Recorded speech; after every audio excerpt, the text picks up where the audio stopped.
Habíamos visto la regla de oro de Fermi para el caso de scattering de dos partículas. Habíamos llegado a esta última fórmula para la sección transversal, pero lo que a nosotros nos va a interesar es d sigma de omega, la sección transversal diferencial. Recordemos que la sección transversal diferencial nos relacionaba justamente el ángulo con el parámetro de impacto. Lo llamábamos también d de θ. Este ángulo era el ángulo de scattering. Entonces la fórmula para la sección transversal dependía de esta integral que tenía como variable el p, el momento espacial. Y ese momento lo expresábamos en coordenadas esféricas. dp3 era r cuadrado dr de omega, pero como ahora nos interesa d sigma de omega, la sección transversal diferencial, entonces ahora no nos va a importar la parte de d omega, es como que va a estar del otro lado, y solo nos vamos a quedar con la integral que tenga que ver con r, recordando que r representa el módulo de P3, así que cada vez que tenemos un P3 cuadrado sería un r cuadrado. Vamos a reescribir esto, teniendo en cuenta que ahora queremos d sigma de omega. Las constantes van a ser iguales, h barra 8pi cuadrado sc energía 1 más energía 2 por, acá tenemos módulo de P1, esto hasta acá no cambiamos nada. Ahora va a venir esta integral con el m, pero esta integral va a ser en r, así que ya podemos ir poniendo que va a ir entre 0 e infinito, y además aclaremos que vamos a tener también en el diferencial r cuadrado de r, en lo que era diferencial P3, el de omega pasó del otro lado, así que tenemos módulo m cuadrado, ponemos acá abajo el delta de E1 más E2 sobre C menos raíz r cuadrado más m3 cuadrado c cuadrado menos raíz de r cuadrado más m4 cuadrado c cuadrado. Todo esto es el delta de Dirac, recordando que cambiamos P3 por R. Abajo tenemos lo mismo que teníamos acá, estas raíces, raíz de R cuadrado más M3 cuadrado C cuadrado y otra raíz, R cuadrado más M4 cuadrado por C cuadrado. Al final, como dijimos, R cuadrado de R. Vamos a aclarar por las dudas que este m podría depender de los cuatro momentos, P1, P2, P3, P4, pero nosotros ya habíamos dicho que en este caso P2 es igual a menos P1, y también tenemos que P4 es igual a menos P3. De esta forma, tenemos que m solo va a depender de, por ejemplo, P1 y P3, y además puede depender de un ángulo θ como teníamos. Ahora, esta integral es complicada, pero es muy parecida a una que ya hicimos. Era esta que teníamos acá para el gamma, la tasa de decaimientos, y esta sí la resolvimos. Acá tenemos lo que nos terminó dando. Podemos usar esa solución, lo único que tenemos que hacer es cambiar. Donde decía M2, poner M4, donde decía M1, poner E1 más E2 sobre C cuadrado. Eso deberíamos cambiarlo en la integral de R, es decir, acá tenemos un M1 y también tenemos un M2 por acá y acá. Si cambiamos todo eso y hacemos el mismo procedimiento, vamos a llegar a una fórmula que es parecida a la de gamma, pero no es exactamente igual.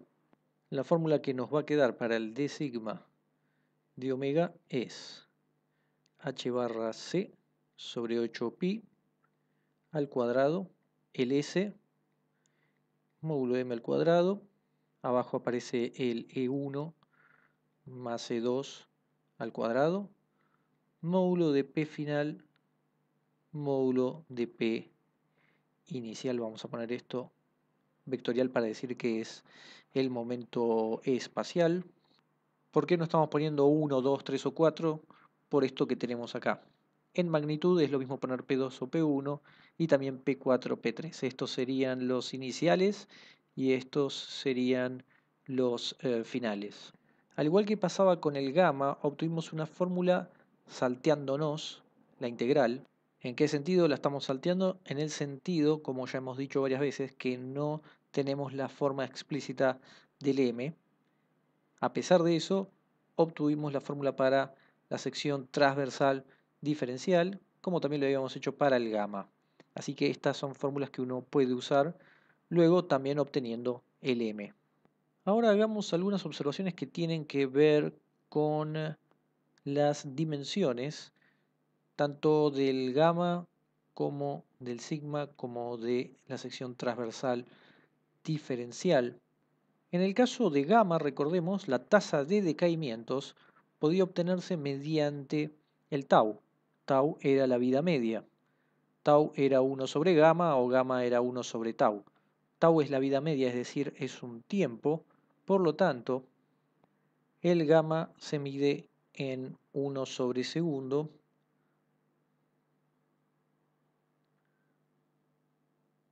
o segundo a la menos 1.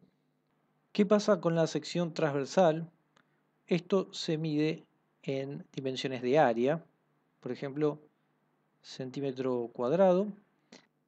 También se puede usar lo que se llama barns, que es 10 a la menos 24 centímetros cuadrados. Esto sería un barn. Así que sirve para cosas muy chicas. Ahora, ¿qué pasa con la sección transversal diferencial? Tenemos sigma arriba, así que pueden haber barns arriba, pero abajo hay un omega. El omega, recordemos, estaba relacionado con un estereoradián, con un ángulo sólido. Lo que para nosotros era un ángulo en 2 dimensiones, en 3 dimensiones, uno tenía un estereoradián o el ángulo sólido. Acá lo tenemos, por ejemplo, el d omega, y uno puede tomar muchos para dar la vuelta, como lo vemos acá en este ejemplo, a la semiesfera, una parte. El estereoradián, al igual que los radianes, no tienen dimensiones, así que solo tendríamos un barn sobre el ángulo sólido o el estereoradián. Pero como dijimos, esto no tiene dimensiones, así que podríamos poner solamente el barn. Ahora, con la amplitud m va a ser muy distinto, porque va a depender de la cantidad de líneas externas que tengamos. Cuando decimos líneas externas nos referimos tanto a las que entran como a las que salen de la interacción. ¿Cómo van a ser las dimensiones de m? Entonces va a ser mc a la 4 menos n, donde n son la cantidad de líneas externas. Pongamos un ejemplo. Si tenemos un proceso que es A y luego tenemos B más C, como puede ser un decaimiento a 2 partículas, ahí tendríamos n igual 3, es decir, mc 4 menos 3 a la 1 queda mc. Masa por una velocidad, eso es unidades de momento. Ahora, ¿qué pasa si tomamos otro caso en el que tenemos A más B y vamos a C más D? En ese caso tenemos mc a la 4 menos 4, haciendo 0, es decir, acá queda 1. Y esto no tiene unidades. Entonces, en este caso, difiere. Entonces, hasta acá tenemos las fórmulas tanto para el gamma, la tasa de decaimientos, como para la sección transversal diferencial. Pero ambas dependen del m y eso aún no hemos dicho nada. pero podemos ir adelantando cómo es que se obtiene la amplitud m. Y eso va a ser mediante algo que vimos en la segunda parte, en el segundo capítulo, que es el capítulo de los diagramas de Feynman. Por supuesto que los habíamos visto de forma cualitativa, pero fue una buena introducción para que ya sepamos de qué estamos hablando cuando vemos algo de esta forma. Esto en particular era parte de la introducción a electrodinámica cuántica. Y en ese momento ya adelantamos que esto en realidad representaba cuentas, pero al verlo de forma cualitativa pudimos ya introducir las partículas, las interacciones y cada característica que tenía las distintas formas que tenían los diagramas de Feynman. Por ejemplo, nosotros vimos un vértice primitivo, como podía ser este, donde tenemos un electrón, un fotón y otro electrón, y a partir de este podemos formar otros diagramas de Feynman. Esto era nada más que un vértice. Y esto sería para electrodinámica cuántica, como también habíamos visto los vértices para cromodinámica cuántica y para la fuerza débil. Pero en realidad, para introducir todo esto, vamos a usar una teoría más simple. A veces se le llama teoría de juguete, pero en realidad es simplemente mostrar lo básico para después aplicar en distintas teorías. Así que en vez de suponer que tenemos un electrón, un gamma y otro electrón, vamos a suponer que tenemos tres partículas A, B y C y que interactúan de la siguiente forma. Así, y luego tenemos así y así. Esta es A, esta es B y esta es C. Y sigamos poniendo, como antes, los vértices en blanco. Podemos suponer que A tiene masa A, B masa B, C masa C. Podemos suponer que tienen todas spin 0. Es decir, lo menos complicado posible, que cada una es su propia antipartícula, de modo que no necesitamos poner flechas como hacíamos en este caso, por ejemplo, para indicar que es un electrón. Entonces, este que tenemos acá es nuestro nuevo y simple vértice primordial o primitivo, y a partir de ese uno puede generar otros. Por ejemplo, uno que sea de este estilo. Una partícula, otra partícula, hay una interacción y salen otras dos. Por ejemplo, pongamos que tenemos A y A, B y B, y la del medio es C. Y tenemos dos vértices. Así que en el fondo estamos utilizando la misma estructura que vimos en la segunda parte, en el capítulo 2, con por ejemplo la electrodinámica cuántica. Pero vamos a empezar usando este modelo sencillo para introducir la parte cuantitativa. Esto que tenemos acá y cualquier otro diagrama lo vamos a traducir en alguna cuenta y esa cuenta al final se va a traducir en obtener de alguna forma el m.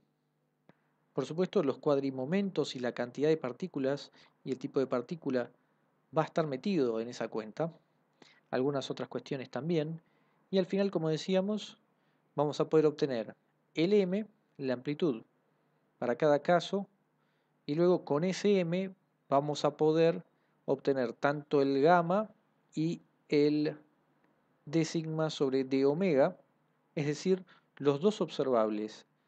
La tasa de decaimientos, que se puede traducir en la vida media tau, ya habíamos dicho gamma igual 1 sobre tau, y el d sigma sobre d omega, la sección transversal diferencial, que ahí estaba incluido los dos parámetros, uno el parámetro de impacto y también podía estar el ángulo de scattering. De esa forma llegamos de la vía teórica hacia la parte experimental, donde uno puede chequear si ambas cosas coinciden o no, o si son cercanas.